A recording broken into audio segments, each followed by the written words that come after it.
An old black man stood outside a corner store. Not yelling, not begging, just holding a water bottle. Then he got punched in the face so hard he collapsed. Blood ran into the gutter. The officer radioed in, disturbing the peace. Situation handled. No one helped. No one spoke. Only the live stream stayed on, and a bloodstained cap lay still on the sidewalk. That man wasn't homeless. His name was Raymond Elias Ford, a decorated veteran, a community leader once invited to speak at Capitol Hill. The same man this city once called the conscience of Wexley Borough. And now, he was being written off as a nobody. What state are you watching from? If justice could forget him, what chance do you have? If they can knock down a hero, what does that say about who they protect? This is the story that made America stop, then realize it could no longer stay silent. At midday, the sun scorched every brick along Mapleview Avenue, right at the corner where the convenience store sat still, like it was holding its breath. Raymond Elias Ford, a 76-year-old black man, stood silently in front of the shop, a newly purchased bottle of water in his right hand, his left resting on a time-worn wooden cane. An old wool coat hung loosely over his shoulders, and a silver-gray cap embroidered with JME, with honor, shielded his eyes from the blistering sun. He wasn't blocking anyone. He didn't say a word. He just stood there, like he had so many times in his life, carrying the presence of someone who'd seen more than the bricks beneath his feet could remember. But to Matthew Taylor, a young cop swaggering out of his patrol car, that stillness was a provocation. His polished black boots clacked on the pavement as he approached, jabbing a finger toward the old man's face. "What are you doing here, huh? Think you've got the right to loiter outside a white-owned store?" His voice tore through the air, causing a woman walking her child to instantly pull the boy close against the wall. A college student a few steps away quietly raised his phone and began recording. Mr. Ford simply bowed his head and stepped back half a pace, as if trying to avoid trouble. But Taylor wasn't done. He snatched the water bottle from Ford's hand and hurled it to the ground. It exploded, water splashing in every direction, the cap spinning all the way to the curb. "I don't care who you are. Standing like that's enough to disturb the peace," Taylor growled. No one spoke. A shopkeeper cowered behind the glass door, phone in hand, but too scared to dial. An elderly woman fumbled for 911, but froze when Taylor jabbed a finger close to her face. "You want handcuffs too, lady?" Then came the punch, sudden, brutal, like thunder on a clear day. Taylor twisted his body, throwing all his weight into a punch that slammed into Raymond Ford's jaw. The old man collapsed like a felled tree, his head hitting the pavement with a sickening thud, blood trickling from the corner of his mouth, soaking into the edge of his worn cap. The cap spun a few times before settling in a shallow puddle, a thin ribbon of blood staining one side. No one dared pick it up. No one moved closer. Taylor simply stood over him, pulling out his radio and speaking calmly. Subject was non-compliant. Situation under control. But the cameras were still rolling. Shaking hands held up cell phones, eyes wide with a mix of horror and fury. And in that silence, no one yet knew the name Raymond Elias Ford, but the blood on the ground was already redrawing the moral boundary of an entire city. No one could find the words, but dozens of phones kept recording. A light breeze swept through the corner of Mapleview, carrying the weight of a silence too heavy to be mistaken for indifference. Seconds after the punch, time felt frozen. Then, a voice cracked through the stillness. "Somebody call an ambulance." Mira Thatch, the young woman who had been live streaming from the start, kept her camera steady. Her face had gone pale, but her finger never left the record button. A red icon pulsed on screen. Live, 187 viewers. Then 312. Then 586. The number climbed with every breath. Somewhere in the flurry of comments, someone typed, "Who is he?" A close-up slowed, zooming in on the cap lying quietly beside the blood. The faded silver letters were still visible, JME with honor. 3 letters that made hundreds of viewers pause, screenshot, and start digging. Within 20 minutes, the image of that cap was all over Twitter. An anonymous account reposted the clip with the caption, "That cap didn't belong to a nobody. It belonged to someone this city once knew. So why didn't anyone recognize him? The hashtag who is Jimmy shot into the top 10 trends. On Reddit, a group of university students from a neighboring county launched a thread, analyzing every frame of the original video. One student named Jalen Reddick wrote, "I've seen that cap in the Old Town Hall auditorium. Looks exactly like the one given to Jonas. Ford, not sure about the last name." Comments poured in. "My friend said he met him at a veterans memorial last year. He gave a speech at my kid's elementary school." No way. Was that Raymond Elias Ford? His name started to echo, like a voice rising from the collective memory. A woman uploaded a blurry photo taken with him 5 years ago, captioned, "He gave my sister a scholarship. That man in the photo is the one who just got hit." Meanwhile, Matthew Taylor hadn't yet been summoned. In the break room at the Wexley Borough Police Department, he watched the video of his own punch again, grinning like it was a joke. He didn't yet know that outside those walls, over 80,000 shares had already made him the most hated face in America before sundown. One pinned TikTok comment read, "If that really was Raymond Ford, that punch wasn't just aimed at him. It struck the honor of a whole city that once bowed to thank him." And like a widening fracture, the silence of past years began to break. People who owed him a debt started to speak. Even those who had met him only once felt the need to say something. It wasn't just a video anymore. It was the question of a generation. How do we let that happen to him? The cap still lay there, between the puddle and the blood-stained concrete, like a whisper in the crowd. A breeze slid across Mapleview Avenue, too soft to lift the trembling hand of the child standing near the scene. A young boy, around 8 years old, named Zaire Coleman, quietly stepped away from his mother's arms. He walked toward the cap as if it had just fallen from an era he'd only ever heard about in stories. No one stopped him. His mother simply raised her hand to her mouth, holding back a sob lodged deep in her chest. Zaire knelt and picked up the cap with both hands. His eyes widened, not in fear, but in awe, as though he were holding something sacred. "J.M. with honor," he murmured, sounding out each word slowly like deciphering an ancient code. A woman standing nearby shuddered. Mira Thatch, still live streaming, lowered her phone slightly, panning it toward the cap, then back to the boy. Suddenly, a hoarse male voice rose from the crowd. "Let me see that cap." All eyes turned. A thin man with gray stubble and worn clothes stepped out from the shadow of a bus stop. He didn't tremble. He simply bowed his head reverently as he took the cap from Zaire's hands. Flipping it over, he muttered, "There's no mistaking it. Raymond Elias Ford." My God, that name dropped like a bell toll into the center of the crowd's awareness. A middle-aged woman shouted, "Raymond Ford? The honorary mayor." A young man snapped a photo of the cap, quickly typed on his phone, and called out, "It's true. He was honored at Capitol Hill in 2009. My mom told me he started the scholarship fund for Southbridge." A young woman, Desiree Holloway, choked up. "He gave me my first law book when I was 13. I never even wrote a thank you note." A wave of memory swept in like an unexpected rainstorm over a desert. Those who thought they had forgotten now rushed to recount every encounter, every moment tied to him. Everyone held a piece of Raymond Elias Ford in their hearts, like an uncle, a mentor, a soul who quietly planted seeds and disappeared before they bloomed. A student named Jalen Reddick reached into his pocket and pulled out an old-school ID. He came to my class at Glenridge Public, told us about the time he walked dozens of miles to deliver a letter to the governor. Nobody believed him, but he told it like it was just another day.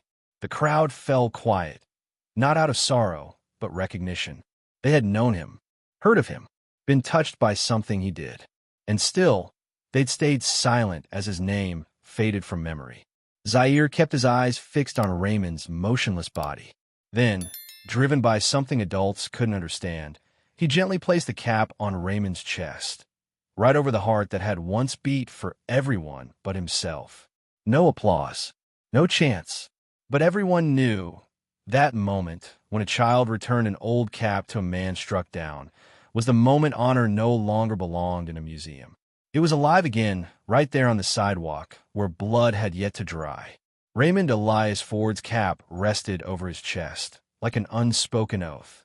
But words were no longer needed, because in that instant, among the gathering crowd, gratitude began to speak. An elderly woman with a stooped back and silver hair tied neatly behind her head stepped forward. Leaning on a cane, her other hand trembling, she held up an old photograph. "My name is Camille Reddick. In 1993, my husband was fired for reporting fraud at the mill.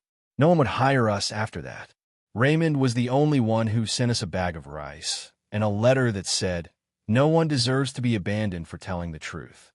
I haven't seen him since, until today." The crowd remained silent, but the silence wasn't cold. It was a necessary pause, so memories could surge forward, raw and unrehearsed. A broad-shouldered man in a gas station security uniform raised his hand. "My name's Elliot Granger. I was a troublemaker back in Forest Hill. Threw rocks at Mr. Raymond's car once when he came by to lead a cleanup. Know what he did? Got out, picked up every rock, and said, 'A kid strong enough to throw this hard is strong enough to build something, if someone teaches him.' 10 years later, I was the one who wheeled his mother into the ER for the last time." The word struck something deep. Another voice, Mira Saunders, stepped forward holding a piece of paper sealed in plastic. "He was the only one who listened to my proposal for a homeless youth project." Everyone else laughed. But Mr. Raymond, he stayed till the very end, then pulled out a pen and signed the donation. Not in the name of any group, just from his own retirement fund. Each story cracked through the icy shell this city had built around its conscience. People who had once been silent, once afraid, now stepped forward, paying their debts in memories. And then, through the crowd, a car horn sounded. A black SUV, with an old government seal, pulled up. From it stepped a thin man, balding and sweating. It was Brady Kernell, a former city official who had disappeared after resigning in 2015 during a buried corruption probe. The crowd stirred. Some backed away, but Brady said nothing. He walked slowly to Raymond's body, removed his glasses, placed a hand on the man's forehead, and whispered through tears, "I was the one who tried to bury your name in paperwork. But I couldn't, because you didn't need a title to matter. You lived on in every person you ever helped." Brady's appearance hit like a match dropped on dry kindling. Among the crowd, neutrality shattered. Someone played a recording, Raymond's final public speech protesting healthcare budget cuts. His voice, steady, resolute, echoed under the midday sun. "Budgets are numbers. But lives have faces. I don't count money. I count the people still unprotected." And in that moment, the cap resting on Raymond's chest was no longer evidence. It had become a symbol, a flag without a pole, but strong enough to lead an entire city through its fear toward a place where gratitude was no longer a memory, but a movement.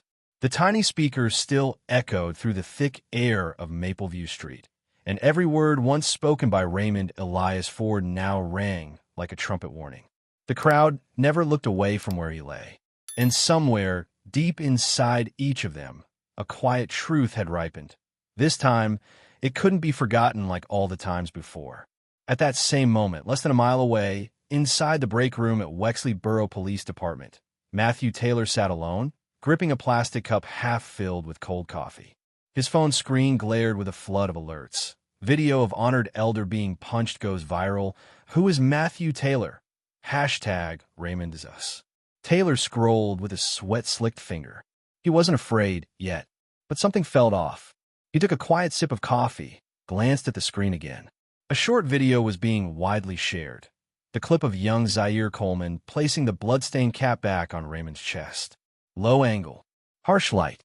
But that moment, pure, deliberate, heroic, needed no commentary. A pinned comment read, "That punch didn't just land on an old man's face. It struck the memory of a city that once prided itself on fairness." Taylor tossed his phone onto the table. It wasn't a hard throw, but the thud in the quiet room startled him. An older colleague walked by, glanced at him, then looked away without a word. He stood abruptly and stepped into the hallway. No one spoke. No one smiled at him, not even a nod of courtesy. The eyes of those he once drank with after shifts now felt like rear-view mirrors, reflecting the image of a man no longer shielded by the badge. Taylor growled, "Y'all treating me like I'm some criminal now?" No one answered. Outside, social media burned like diesel-soaked fire. Another video posted by Mira Thatch had passed 1 million views in under 3 hours. Close-up of the punch, close-up of the blood, close-up of Raymond's closed eyes. Then came the stories, the photos of Raymond giving speeches, and his name engraved on the honorary mayor memorial wall at Wexley Hall. A Facebook post by elementary school teacher Mira Saunders drew tens of thousands of shares. "We once invited him to teach our kids the history of this city. That history just got punched in the face." This wasn't personal outrage anymore. It was a moral storm, a flood of reckoning the system wasn't built to withstand. One by one, each story, each memory, each imprint Raymond had left behind was forming something Taylor couldn't fight: the truth. And for the first time since he threw the punch, a question crept into his mind. What did I just do? But the question came too late. Because outside, unknown to him, a group of citizens had already set up a makeshift memorial at the corner where Raymond had been attacked. White candles, plastic flowers, and a wooden sign that read, "We remember you, Raymond. And this time, we won't stay silent." Taylor was still standing in the hallway of the Wexley Borough Police Department when his phone chimed with a new email alert. He slowly unlocked it, his eyes still red, whether from rage or a fear he hadn't named yet. No one could say. Subject line: leaked internal investigation. Matthew Taylor tied to 4 major violations. Sender: Grant McConnell, investigative editor, Wexley Tribune. He blinked. Then read further. Just minutes later, a featured expose hit the front pages of major news platforms. The man behind the punch, the dark file behind the badge. The internet didn't wait for official responses. They tore into the files like a map, leading to the decaying core of the town's justice system. What they found wasn't just a crack. It was a rotting sinkhole. Incident number 1, 2017. Matthew Taylor allegedly broke the jaw of a black teenager during a document check at 2 a.m. The reason? Riding a bike without reflective lights. Investigation summary. Tense situation. Action deemed understandable. Incident number 2, 2019. An Asian-American woman named Angela Chun claimed Taylor pressured her into dropping her assault complaint after an attack in the Glenpoint Mall parking lot. A red-inked note in the internal file read, "Handle quietly to protect department image." Then in 2021, security footage captured Taylor slamming a doctor in a white coat against the hood of a car outside Wexley General Hospital. The victim shouted, "I just got off shift. I didn't steal anything." Her arm was twisted, head hit the hood, blood poured out. But the report concluded, force reasonable under subject non-compliance. Netizens clipped together old footage, building a sequence. Taylor throwing a man through a glass door. Taylor shoving a homeless elderly woman. Taylor laughing in front of a security cam. Every frame drove another nail into the wall of institutional cover-ups. A pinned Reddit comment exploded. He's not a cop. He's the end product of an assembly line built on silence. Inside the Department of Internal Affairs emergency meeting room, Camille Reddick, Special Secretary for Internal Oversight, slammed a thick folder onto the table. Papers scattered. Every single report shows signs of tampering. At least 3 cases were flagged, and no one did a damn thing. Chief Ronald Beckett stood by the window, his hand clenched so tightly the veins on his wrist bulged. "Are you absolutely certain those audio recordings from the internal system weren't tampered with?" Camille nodded, eyes steady. Verified by 3 independent sources. Taylor isn't just a personal failure. He's the living confession of our entire oversight system's collapse. Outside, a local TV station was broadcasting a spontaneous march live. Citizens held up signs that read, "No one is above consequence," not even in uniform. Matthew Taylor saw his own face on the screen next to a bold red caption, "Repeat offender in uniform." Who let him through? His chest tightened. Not from guilt, but because for the first time, the power he'd once worn like armor was retreating. No more protection. No more excuses. And most importantly, No more silence. The monitor in room 312 at Wexley General blinked with a soft blue hue. The steady rhythm of the heart monitor pulsed like a drum, keeping time for the entire room. On the bed lay Raymond Elias Ford, 76 years old, body bruised, lips cracked, one cheek still swollen. His eyes opened. The soft light from the window didn't blind him. Instead, he blinked once, staring at the ceiling as if checking whether the world was still intact. A young nurse, Naira Elston, froze when she saw him move. Her hand hovered over the emergency call button, but Raymond lifted a finger and gently shook his head, eyes still fixed on the ceiling. "Don't call anyone," he whispered, his voice raspy like stones scraping down a dry stream bed. "Just call my lawyer. Call Desiree Holloway. And if you can, connect me to Wexley Borough Police Station." I'm not finished speaking. Naira stood motionless for a beat, then nodded. 3 minutes later, Dr. Gavin Nels entered with Raymond's medical file in hand. But instead of checking his vitals, his eyes landed on Raymond's. Eyes lit with something unmistakable. The look of a man who'd come through war and had just awakened in the middle of the battlefield. "You should rest. Your body's been through major trauma," Gavin said. Raymond curled his lips, somewhere between a smile and a wince.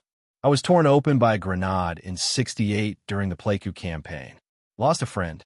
Nearly lost my hearing. Trust me, this is lighter than that." Desiree Holloway was the first to arrive. She burst into the room, dropping her bag onto the floor. "I've already prepared the lawsuit, but you don't need to prepare for a lawsuit," Raymond interrupted, his eyes burning with a light few young people had ever seen. "You prepare for a statement. Tomorrow, you'll take me to the police station. I'll stand up and speak for myself." But just then, something no one expected happened. The door flung open again. A young officer, Elliot Granger, rushed in, face pale.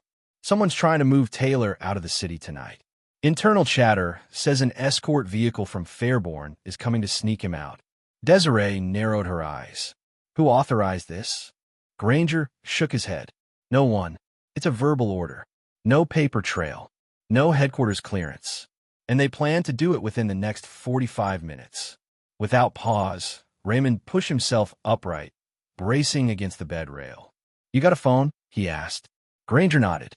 "Call Delphine Rook, the chief secretary for Mayor Kane. Tell her if they move him tonight, then tomorrow I'll hold a press conference in front of City Hall with documents, witnesses, and my damn hat. Let's see who leaves town first." No one objected. No one told him to lie back down.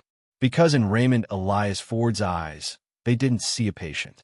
They saw an axe being slowly drawn from its sheath. He inhaled deeply, then looked at Desiree.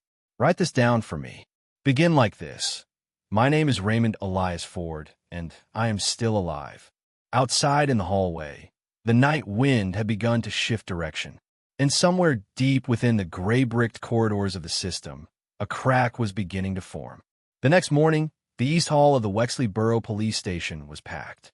Not because of subpoenas, but because of presence, citizens, press, and all those who had once stayed silent. On a makeshift wooden podium in the center of the room, a single microphone trembled from the breath of 100 people holding it in. Then the side door opened. Raymond Elias Ford stepped in, not proud, not weak.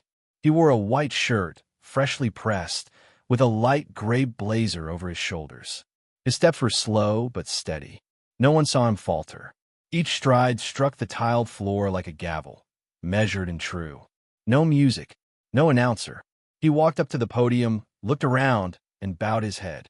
After a few seconds of stillness, his voice rose, not loud, but sharp as a freshly honed blade. "My name is Raymond Elias Ford, the man you saw beaten in the street last week like an animal. But I'm not standing here today to beg for pity. I'm standing here to announce, I will sue." The room held its breath. "I will sue Matthew Taylor, the man who raised his hand to strike me without ever knowing who I was."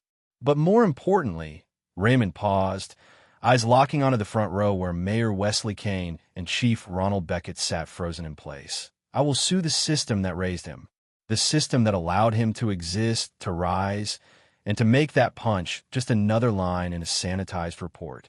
A soft exhale escaped from the back of the hall. Camera shutters flicked. Raymond leaned closer to the microphone. Don't ask why I didn't stay silent. Ask yourselves why you have for so long. How many petitions went ignored? How many people were insulted, beaten, stomped on? And you called it emergency procedure? I don't want an apology. I want an explanation, publicly. His voice lowered but never weakened. This system is not broken. It works exactly as it was designed, to protect wrongdoing, to bury the truth, and to punish awareness. From the crowd, Mira Thatch raised her phone high. The live stream had passed 200,000 viewers. A comment flashed across the screen. He's speaking for millions. Raymond placed both hands on the podium and leaned forward. I'm not suing for compensation. I'm suing so that justice has to stand in front of a mirror and ask itself whether it still recognizes what it sees. He stepped back half a pace, eyes still fixed on the mic. They call me a symbol, but I am no monument. I am living proof that silence is never neutral. From this day forward, if you stay silent, you are complicit. The first clap came from a student seated in the far back. Then another, and another, spreading slowly but steadily. Not because his speech was polished, but because he had spoken aloud what the city had buried too long. Raymond Elias Ford bowed his head once more. No one called his name with a title, but in every eye, he stood as something no badge could ever grant: legitimacy. For hours after Raymond's speech, the original live stream, filmed by Mira Thatch at Wexley Borough Police Station, vanished from every platform. The screen showed a cold notice. This video has been removed for violating community guidelines. No specific reason. No warning. People began to sense something was wrong. Evening news channels that had promoted a full broadcast of Mr. Ford's statement at 8 p.m. abruptly cut away mid-segment, replaced by outdated weather reports and agricultural documentaries. Independent news sites saw their share limits throttled. Posts mentioning Raymond Ford were labeled controversial or unverified.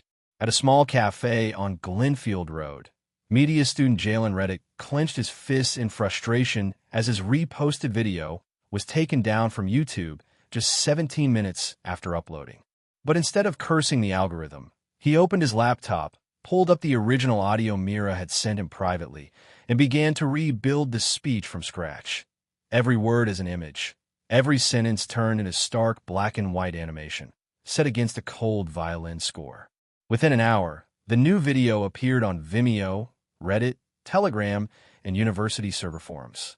The hashtag Raymond Still Speaks spread like wildfire. No one stayed passive anymore.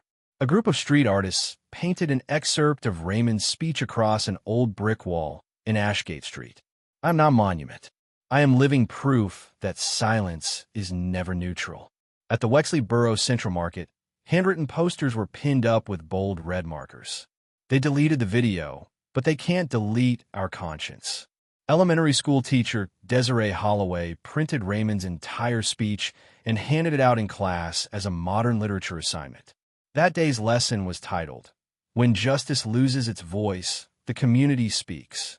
Meanwhile, inside the mayor's office media room, Chief Ronald Beckett slammed the table in anger as reports showed a 600% spike in unofficial engagement within 24 hours. Cutting the feed doesn't matter anymore, one aide groaned. They're blasting his speech on Bluetooth in their cars, taping it to lamp posts, remixing it into TikToks.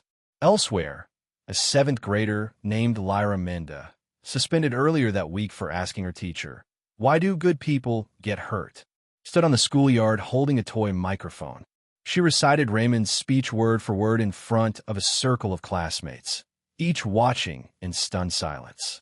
And back in hospital room 312, Raymond quietly watched the edits on a tablet Desiree had brought him.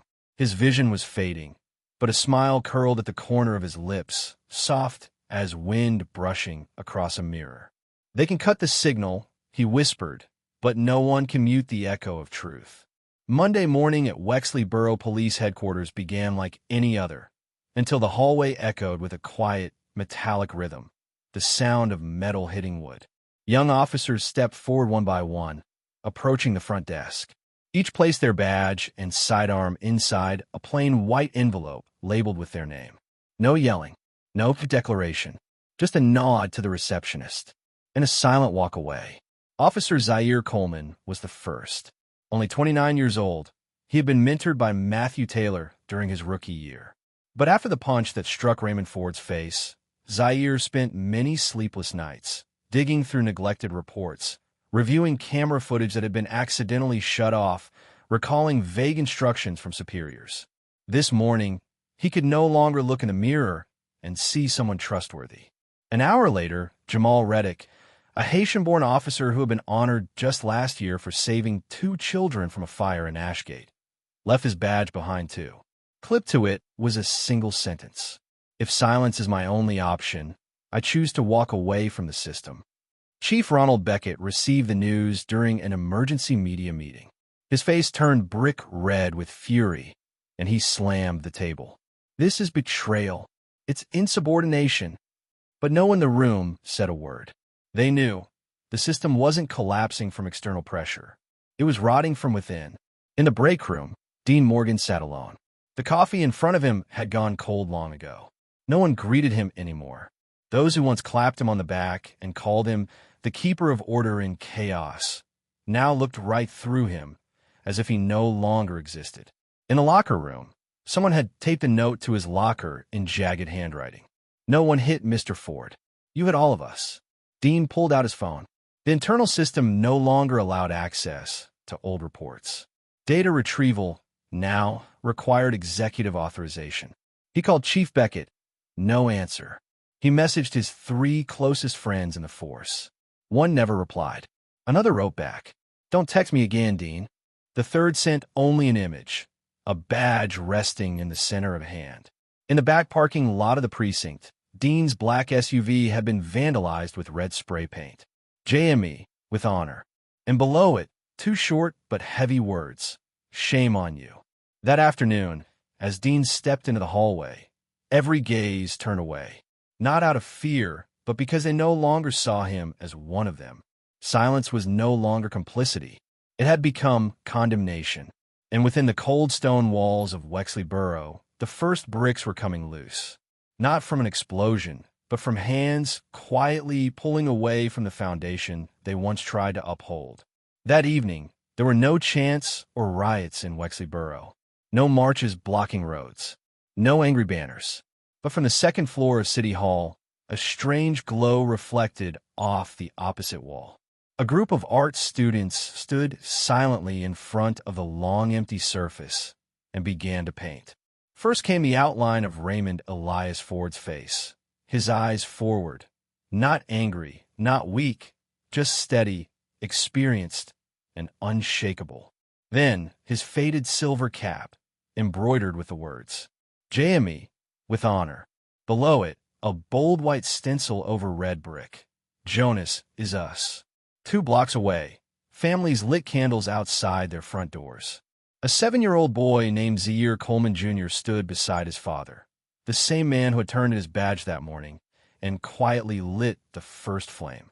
He didn't understand all that had happened. He only knew his father had said, "Today we stand on the side of truth." In neighborhoods like Holloway District, Glenfield Heights, and the poor southern corners of Redstone, people began organizing poetry readings and storytelling circles in Raymond's honor. An elderly woman named Naira Elston recounted the winter of 2002, when her husband suffered a heart attack and no hospital would admit him without insurance. "It was Jonas who drove us himself to the back door of Wexley Medical," she said.